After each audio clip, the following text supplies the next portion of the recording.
Mən səni bu qədər sevməməliydim. Bilirdim cəzası ağır olacaq.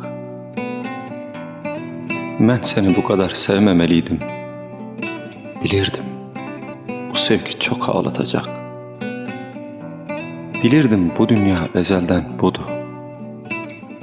Səni də alacaqdı əlimdən. Səni başqaları oxşayacaqdı. Mən deli olanda xatirələrdə. Mən səni bu qədər sevməməliydim. Günah səndə deyil, məndədir amma. Mən sənsiz qalmaram, ölərəm dedim. Ömrümü eritdim bu heyecanla. Bəlkə qəzəbləndi böyük yaradan. Səni məndən alıb, sənsiz yaşatdı.